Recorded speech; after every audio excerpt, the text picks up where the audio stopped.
Bonjour, bienvenue sur Objectif Math.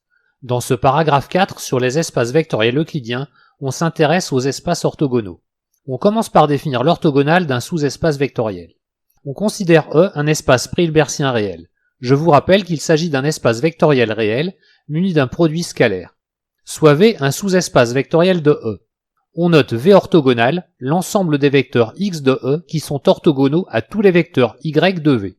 L'ensemble V orthogonal s'appelle l'orthogonale de V. L'orthogonale a une structure intéressante. Si E est un pré-hilbersien réel et V un sous-espace vectoriel de E, alors l'orthogonale de V est un sous-espace vectoriel de E. Pour chaque vecteur Y de E, notons f indice Y, la fonction définie de E dans R, qui à tout vecteur X associe le produit scalaire de X par Y. La bilinéarité du produit scalaire nous assure que f est linéaire. Le noyau de f indice Y est donc défini est un sous-espace vectoriel de E. Le noyau de f indice Y est l'ensemble des vecteurs X de E, tels que le produit scalaire de X et de Y est nul. Donc l'orthogonale de V est l'intersection des noyaux des f indice Y pour tous les Y appartenant à V. V orthogonal étant une intersection de sous-espaces vectoriels de E, il est lui-même un sous-espace vectoriel de E. Nous pouvons caractériser matriciellement l'orthogonale d'un sous-espace vectoriel.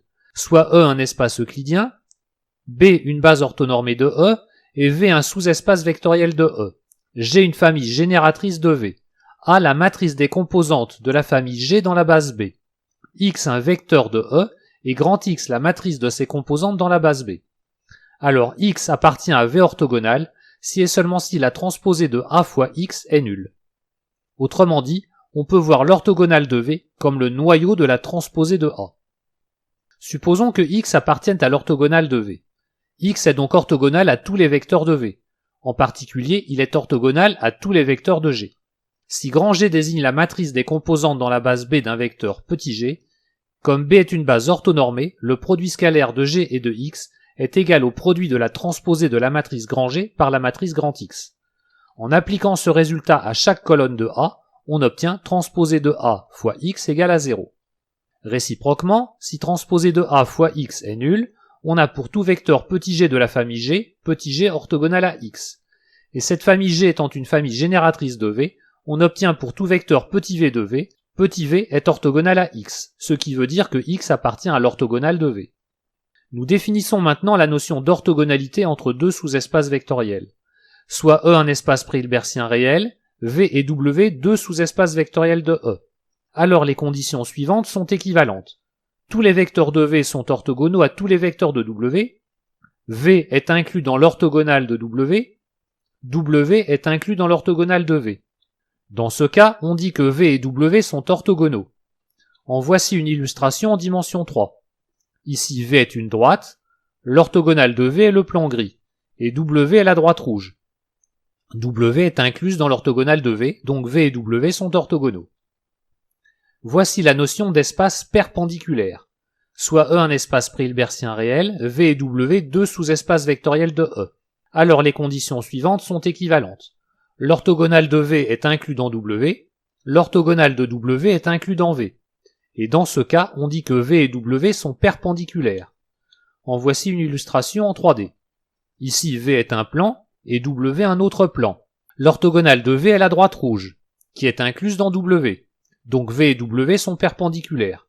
Notez que V et W ne sont pas orthogonaux, car on peut trouver des vecteurs de V et des vecteurs de W qui ne sont pas orthogonaux.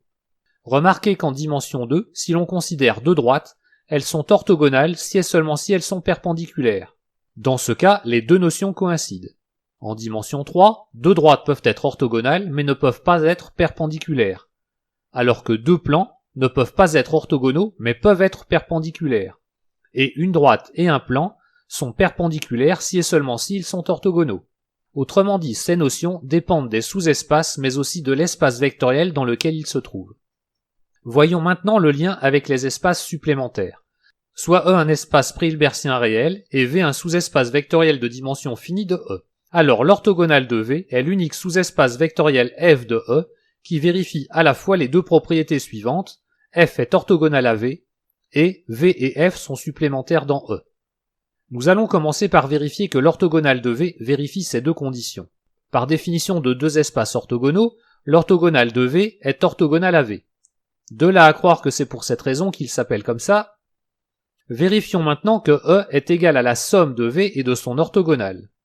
V étant de dimension finie, le produit scalaire de E induit sur V une structure d'espace euclidien. Il existe petit b une base orthonormée de V, formée de vecteurs B1 jusqu'à Bk. Soit X un vecteur de E. Posons petit v égale à la somme pour i variant de 1 à k des x scalaires bi fois bi, et w le vecteur égal à x moins v. V appartient manifestement à grand V, et il est facile de vérifier que W appartient à l'orthogonale de V. Donc E est bien inclus dans la somme de V et de son orthogonale.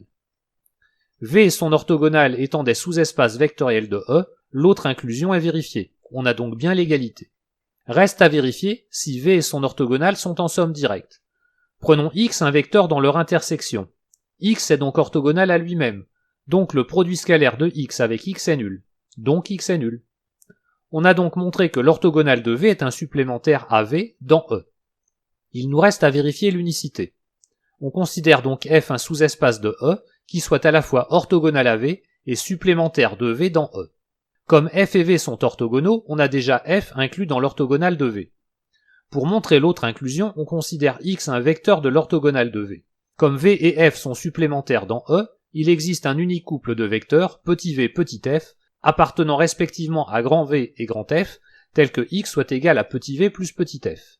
On a donc V égal à X moins F, mais X appartient à l'orthogonale de V, et petit f appartient à F donc aussi à l'orthogonale de V. Donc X moins F appartient à l'orthogonale de V. Donc V appartient à V et à son orthogonale, donc V est nul, ce qui prouve que X égale à F. Donc X appartient bien à grand F, et on a montré la deuxième inclusion. Donc grand F est nécessairement égal à l'orthogonale de V. Lorsque E est un espace pré-hilbertien réel et V un sous-espace vectoriel de dimension finie de E, l'orthogonale de V est le supplémentaire orthogonal de V dans E. Il faudra bien se souvenir que lorsque V est de dimension finie dans E, V a en général plusieurs supplémentaires dans E, mais un seul d'entre eux est orthogonal à V. La dimension du supplémentaire orthogonal s'obtient facilement. Si E est un espace vectoriel euclidien et V un sous-espace vectoriel de E, alors l'orthogonale de V est de dimension finie, et la dimension de l'orthogonale de V est égale à la dimension de E moins la dimension de V. Comme E est supposé euclidien, c'est un espace vectoriel de dimension finie, donc V est de dimension finie. Et l'orthogonale de V est un supplémentaire de V dans E. Donc la dimension de V plus la dimension de l'orthogonale de V est égale à la dimension de E. Si maintenant E est un espace pré-hilbertien réel de dimension infinie, si V est de dimension finie, l'orthogonale de V est de dimension infinie. L'orthogonale de l'orthogonale de V est égale à V.